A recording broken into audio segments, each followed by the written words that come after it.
نفسحوا العقد بالتراضي.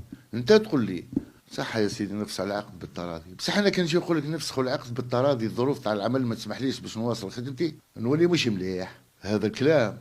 وكي نقول لك انا عندي كونترا من ترافيكي وما حبيتش نهضر، انت تهضر الاحتراف وتسيني لي كونترا من ترافيكي. انت في الماده بار اكزومبل في الماده الرابعه الرواتب الشهريه، يلتقي الطرف الثاني خلال مده قيامه بمهامه راتب شهريا.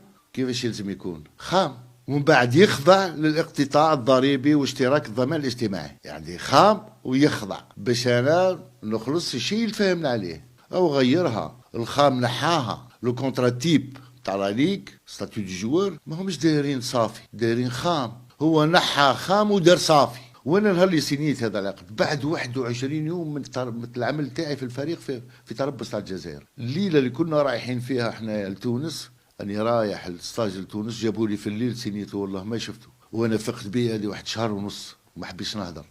بصح دوكا كي تشوف هذا الشيء ما بقاتش ثقه تعامل. هذه البدايه والنيه ما يسكان. مارغريشا تحملت وصبرت غير باش ليكيب تبدا مليح، غير باش الستاج ما يروحش وديبي سيزون ما يروحش. وتتكلم على الاحترافيه وتتكلم ما ديرش هاد الصوالح. كي تتكلم انت وتقول تضر البطوله، شكون يضر البطوله؟ انسحابي من الفريق يضر البطوله ولا هذا شيء يضر البطوله؟ اسكو هذا الشيء يديروه مع واحد اجنبي؟ ما يديروش. الاجنبي يزيد الكونترا تاعو ويزيد يدي زياده. انا ملي حياتي كامله نخدم ما كانش فريق اديت له دوره واكثر من الشيء اللي خدمته. خدمت في دي زيكيب اديت دي تيتر، اديت كوب دالجيري وما خلصتش حتى لو من بعد في السيرال باش خلصت. مانجر الفريق هو المسؤول يدير كلش.